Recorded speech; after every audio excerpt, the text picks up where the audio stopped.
I'll just take you to Bangladesh for a minute.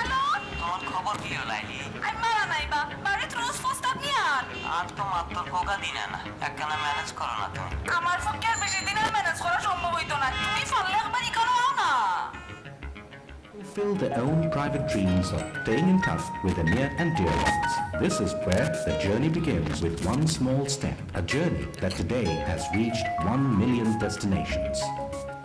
With loans for people to buy cell phones, entire villages are being brought into the information age. I want people throughout the world to know this story. Before I tell that story, we should ask ourselves the question, why does poverty exist? I mean, there's plenty of knowledge and scientific breakthroughs. We all live in the same planet, but still, there's a great deal of poverty in the world. And I think, so I want to throw a perspective that I have so that we can assess this project or any other project, for that matter, to see whether it's contributing to poverty or trying to alleviate it. Rich countries have been sending aid to poor countries for the last 60 years. And by and large, this has failed. You can see this book written by someone who worked in the World Bank for 20 years. And he finds economic growth in this country to be elusive. By and large, it did not work. So the question is, why is that? In my mind, there's something to learn from the history of Europe. I mean, even here, yesterday I was walking across the street and they showed 3 bishops were executed 500 years ago, right across the street from here. So my point is, there's a lot of struggle has gone in Europe where citizens were empowered by technologies and they demanded authorities to come down from their high horses. And in the end, there's better bargaining between the authorities and citizens, and democracies, capitalism, everything else flourished. And so you can see the real process, and this is backed up by this 500-page book, that the authorities came down and citizens got up. But if you have that perspective, then you can see what happened in the last 60 years. Aid actually did the opposite. It empowered authorities, and as a result, marginalized citizens. The authorities did not have the reason to make economic growth happen so that they could tax people and make more money to run their business, because they were getting it from abroad. And in fact, if you see oil-rich countries where citizens are not yet empowered, the same thing goes. Nigeria, Saudi Arabia, all sorts of countries, because the aid and oil or mineral money acts the same way. It empowers authorities without activating the citizens, their hands, legs, brains, what have you. And if you agree with that, then I think the best way to improve these countries is to recognize that economic development is of the people, by the people, for the people. And that is the real network effect. If citizens can network and make themselves more organized and productive so that their voices are heard, so then things would improve.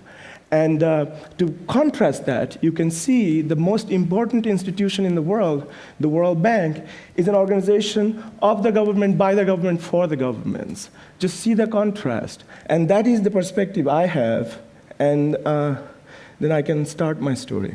Of course, how would you empower citizens? There could be all sorts of technologies, and one is cell phones. Recently, the economists recognized this, but I stumbled upon the idea 12 years ago, and that's what I've been working on. So 12 years ago, I was trying to be an investment banker in New York. We had quite a few of our colleagues were connected by a computer network. And we got more productive because we didn't have to exchange floppy disks. We could update each other more often. But one time it broke down. And it reminded me of a day in 1971. There was a war going on in my country, and my family moved out of an urban place where we used to live to a remote rural area where it was safer. And one time my mother asked me to get some medicine for a younger sibling. And I walked 10 miles or so all morning to get there to the medicine man. And he wasn't there, so I walked all afternoon back. So I had another unproductive day. So while I was sitting in a tall building in New York, I put those two experiences together side by side and basically concluded that connectivity is productivity, whether it's in a modern office or an underdeveloped village. So naturally, the implication of that is that a telephone is a weapon against poverty. And if that's the case, then question is, how many telephones did we have at the time? And it turns out that there was one telephone in Bangladesh for every 500 people. And all those phones were in its few urban places. The vast rural areas where 100 million people lived, there were no telephones. So just imagine how many man-months or man-years are wasted, just like I wasted a day. If you just multiply by 100 million people, let's say losing one day, a month, whatever, and you see a vast amount of resource wasted. And after all, poor countries, like rich countries, one thing we got equal is that days are same length, 24 hours. So if you lose that precious resource where you are somewhat equal to the richer countries, that's a huge waste. So I started looking for any evidence that does connectivity really increase productivity. And I couldn't find much, really, but I found this graph produced by the ITU, which is the International Telecommunication Union, based in Geneva. They show an interesting thing, that you see the horizontal axis is where you place your country. So the United States or the UK would be here, up outside.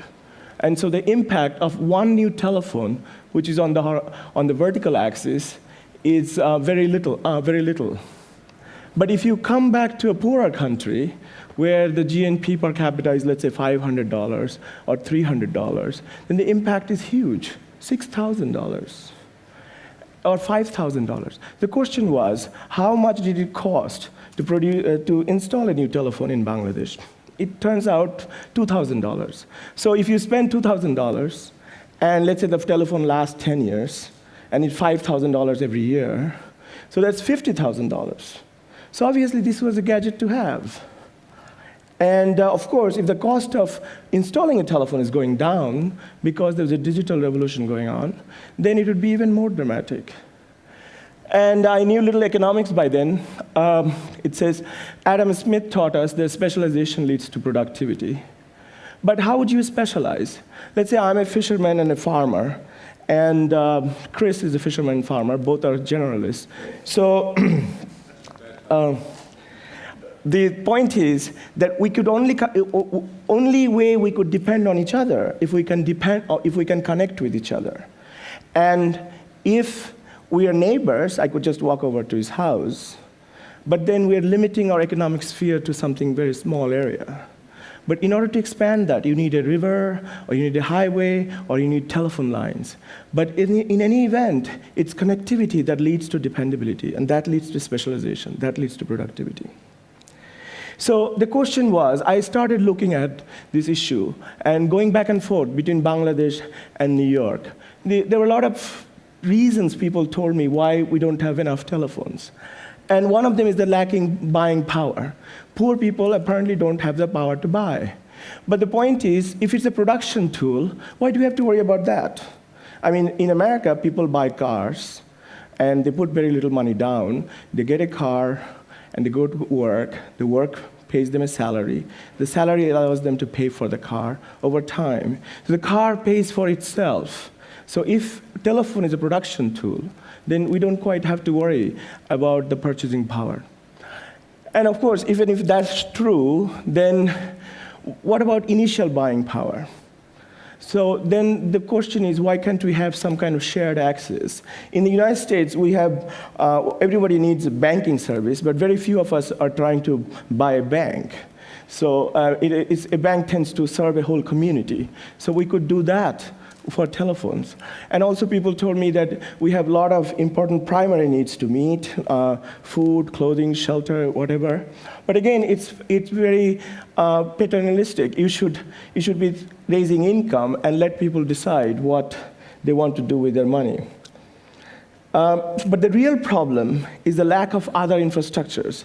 See, you need some kind of infrastructure to bring a new thing. For instance, the internet was booming in the US because there were people who had computers, they had modems, they had telephone lines. So it's very easy to bring in a new idea like the internet. But that's what's lacking in a poor country. So, for example, we didn't have ways to have credit checks, few banks to collect bills, etc. But that's why I noticed Grameen Bank, which was a bank for poor people, and had 1,100 branches, 12,000 employees, 2.3 million borrowers. And they had these branches. I thought I could put cell towers and create a network. And anyway, to cut the time short, so I first went to them and said, perhaps I could connect all your branches and make you more efficient. But they have, after all, evolved in a country without telephones, so they are decentralized. I mean, of course, there might be other good reasons, but this was one of the reasons. They had to be. And so they were not that interested to connect all their branches and suddenly rock the boat. So I started focusing, what is it that they really do? So what happens is that somebody borrows money from the bank. She typically buys a cow. The cow gives milk, and she sells the milk to the villagers and pays off the loan. And this is a business for her, but it's milk for everybody else. And suddenly I realized that a cell phone could be a cow, because she could borrow $200 from the bank, get a phone, and have the phone for everybody, and it's a business for her. So I wrote to the bank, and they thought for a while, and they said, a little crazy but logical, if you think it can be done, come and make it happen. So I quit my job, I went back to Bangladesh. I created a company in America called Gono Phone, which is in Bengali means people's phone. And angel investors in America put in money into that. I flew around the world. After about $1 million, I got rejected from lots of places because I was not only trying to go to a poor country, I was trying to go to the poor of the poor country. After about 1 million miles and substantial loss of hair, I eventually put together a consortium which involved the Norwegian telephone company, which provided the know-how, and the Grameen Bank provided the infrastructure to spread the service. To make the story short, here is the coverage of the country. You can see it's pretty much covered. Even in Bangladesh, there are some empty places. But we're also investing around another $300 million this year to extend that coverage. Now, about that cow model I talked about, there are about 115,000 people who are retailing telephone services in their neighborhoods. And it's serving 52,000 villages, which represent about 80 million people. And these phones are generating about $100 million for the company, and $2 profit per entrepreneur per day, which is like $700 per year. And of course, it's very beneficial in a lot of ways. It increases income, improves welfare, etc. And the result is right now, this company is the largest telephone company with 3.5 million subscribers, 115,000 these phones I talked about, that produces about a third of the traffic in the network. And 2004, the net profit after taxes, very serious taxes, was $120 million. And the company contributed about $190 million to the government coffers. And again, here are some of the lessons. The government needs to provide economically viable services. Actually, this is an instance where private companies can provide that. Governments need to subsidize private companies. This is what some people think. And actually, private companies help governments with taxes. Poor people are recipients, poor people are a resource. Services cost too much for the poor, their involvement reduces the costs. The poor are uneducated and cannot do much. They are very eager learners and very capable survivors. I've been very surprised. Most of them learn how to operate a telephone within a day. Poor countries need aid. Businesses, this one company has raised if the ITU figures are even 5% true, this one company is raising the GNP of the country much more than the aid the country receives. And as I was trying to show you, as far as I'm concerned, aid does damages because it removes the government from its citizens. And this is a new project I have with Dean Kamen, the famous inventor in America. He has produced some power generators, which we are now doing an experiment in Bangladesh in 2 villages where cow manure is producing biogas, which is running these generators, and each of these generators is selling electricity to 20 households each. It's just an experiment. We don't know how far it'll go, but it's going on. Thank you.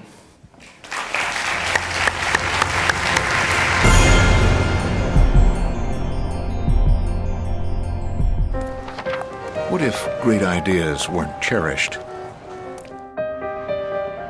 What if they carried no importance or held no value?